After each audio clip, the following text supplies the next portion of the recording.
সারা দিন রাত যদি মোবাইলে উলঙ্গ ছবি দেখতেই মন চায়, তাহলে আগামী প্রজন্ম তোমার হাতে যে সন্তান আসবে সে কি করবে বলো ভাই? সে কি করবে? সে কি করবে? অতএব দয়া করে, এটা আমার প্রতিদিনকার কথা, কিন্তু এখানে বিশেষভাবে বলতেছিলাম যে 31st নাইটের কথা বলতে গিয়ে বলছিলাম, আপনারা জানেন না, আপনাদের গ্রামে আপনারা হয়তো টের পান নাই, কিন্তু প্রতিটা শহর উপজেলা প্রফারে অসভ্যতার ছড়াছড়ি ছিল। 2 নাম্বার কথা হইল, 1 নাম্বার তো এটা সরাসরি মুশরিকদের কাফেরের বেঈমানের অনুসরণ, আর মোমেন কাফেরের মুশরিকের অনুসরণ করতে পারে না। 2 নাম্বার হলো ছেলে মেয়ে, নারী পুরুষ, যুবক যুবতী, নাচ গান, জিনা ব্যভিচার, মদ জুয়া, হোটেলে বারে রেস্তোরাঁ ক্যাফে রেস্টুরেন্টে, পিকনিক স্পটে, বাড়ির ছাদে, অথবা কোনো ব্রিজের পাশে, অথবা খোলা কোনো মাঠে, যেই কোনোখানে ছেলে মেয়ে নাচা গাওয়া, ফুর্তি করা, মদ খাওয়া, জিনা করা, ব্যভিচার করা, নাচা গান, এটা আপনার কোনো বর্ষবরণ অথবা কোনো বর্ষকে বিদায়, এটার সাথে এটার সম্পর্ক কি?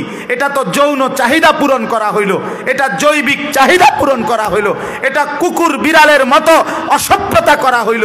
এইখানে বর্ষবরণ কি আর বর্ষগ্রহণ কি? বিদায়ে কি আর আগমন কি? বলে এটা তো অশ্লীলতা, ঠিক কিনা বলেন না?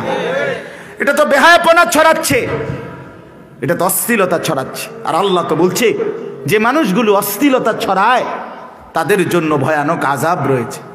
আরেকটা কথা মনে রাখতে হবে, আমার বাপ এখানে একটা ভয়ের বেলে, হুজুর কে নাচে না কুদে লাফায়, আমনগো এত মাথা ব্যথা, আমারও তো কথা ভাই, বিশ্বাস করেন আমার মাথা ব্যথা ছিল না, হইতো না, টেনশন লাগতো না, কিন্তু কোরআনের একটা আয়াত আছে, আল্লাহর আযাব দুনিয়ায় একরকম, আল্লাহর আযাব আখিরাতে আরেক রকম। আল্লাহর আযাব দুনিয়ায় যখন আসে তখন আল্লাহর নীতি হলো অনুগত অবাধ্য নেককার নাফরমান সবাইকেই সেই আযাব ভোগ করতে হয়। খোদার কসম, এটা কোরআনের আয়াত। এই ফ্যাঁস হইলো এনে, ফ্যাঁসটা হইলো কোথায়? এইখানে। এটাই সমস্যা। আল্লাহর আযাব দুনিয়ায় শুধু পাপীর উপরে আসে না, আখিরাতে আল্লাহ শুধু পাপীকে আযাব দিবে, নেককারকে জান্নাত দিবে। তো দুনিয়ায় আল্লাহ বলছেন ওয়াত্তাকু ফিতনাতাল লা তুসিবান্নাল্লাযীনা যালামু মিনকুম খাসসা। আল্লাহ বলেন আমার বান্দারা ভয় করো আমার সেই আযাবকে, যা দুনিয়াতে শুধু কেবল পাপীদের উপরে নয় বরং সকলের উপরে বর্তাবে। কোথাও ঝড় হইলে, বন্যা হইলে, ভূমিকম্প হইলে, ঘূর্ণিঝড় হইলে, জলোচ্ছ্বাস হইলে, মহামারী হইলে ইমানদার নেককার নামাজি মানুষের মরে না? কথা বলেন না? ক্ষতিগ্রস্ত হয় না? এটা দুনিয়ার নীতি। এটা কার নীতি? দুনিয়ার নীতি, আল্লাহর একটা নিজাম। এই জন্য ভয়, নাইলে তো আমরা আমার ফতে আমি, আমনের ফতে আমনে, না না। আযাব আসলে আমার ঘরও আক্রান্ত হবে, মুসিবত আসলে আমার মহল্লাও আক্রান্ত হবে। আল্লাহ আমাদেরকে বুঝ দান করেন। অতএব 31st নাইট মানে অসভ্যতা আর অশ্লীলতার প্রসার করা। 14ই ফেব্রুয়ারি বিশ্ব ভালোবাসা দিবস পালন করা মানে অসভ্যতা আর জিনা ব্যভিচারের প্রচার প্রসার করা। অতএব একজন মুসলমানের বাচ্চা, মুমিনের সন্তান, মুসলমানের ছেলে মেয়ে এত বড় জঘন্য পাপ করতে পারে না।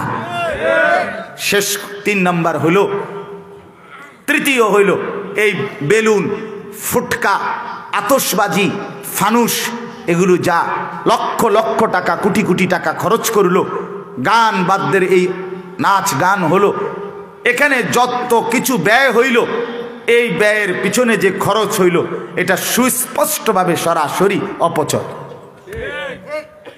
আর আল্লাহ তাআলা কোরআনুল কারীম স্পষ্ট বলছেন অপচয়কারী সরাসরি শয়তানের ভাই, শয়তানের ভাই। কানু মিন ইখওয়ানিশ শায়াতিন, অপচয়কারী শয়তানের ভাই। ইন্নাল মুবাদ্দিরিন কুলু ওয়াশরাবু ওয়ালা তুসরিফু আল্লাহ বলছে বান্দা তোমরা খাও পান করো হালাল, ওয়ালা তুসরিফু, অপচয় করো না। ইন্নাল্লাহা লা ইউহিব্বুল মুসরিফিন, আল্লাহ অপচয়কারীকে পছন্দ করে না, পছন্দ করে। অপচয় রাজার ভান্ডারও ফুরায় দেয়, অপচয় 7 রাজার ধনও কি করে দেয়? ফুরায় দেয়, ফুরিয়ে দেয়, শেষ হয়ে যায়, শেষ হয়ে যায়, শেষ হয়ে যায়। আমরা কিতাবে পড়ছি উমাইয়া একজন খলিফা, তার 11 জন সন্তানকে মৃত্যুর সময় 11 লক্ষ দিনার স্বর্ণ মুদ্রা দিয়ে গেছিলেন। এক এক সন্তান 1 লক্ষ স্বর্ণ মুদ্রা, স্বর্ণের টাকা, স্বর্ণ মুদ্রা অনেক দামি, স্বর্ণ মুদ্রা করে দিয়ে গেছিল মৃত্যুর সময় এক খলিফা, মুসলিম খলিফা, তার 11 জন সন্তানকে 1 লক্ষ করে 11 লাখ। কিন্তু সেই সন্তানরা অপচয় এবং অপব্যয় করে আল্লাহর নাফরমানি করেছিল। পরবর্তী অল্প সময়ের ব্যবধানে একেবারে স্পষ্ট আমি নিজ চোখে কিতাবে পড়ছি, ওই 11 জন সন্তান মানুষের কাছে ভিক্ষার জন্য, জাকাতের টাকার জন্য হাত পাচ্ছে। এজন্য অপচয়, এই যে আজকে ছেলেরা 2 আঙ্গুলে অনবরত মোবাইল টিপে, আহা মা কোথায়, বাবা কোথায়, দেশ কোথায়, জাতি কোথায়, আগামীর স্বপ্ন কোথায়, ইসলাম কোথায়, কোরআন কোথায়, আখেরাত কোথায়, কবর, কিচ্ছুর খবর নাই, কিচ্ছু।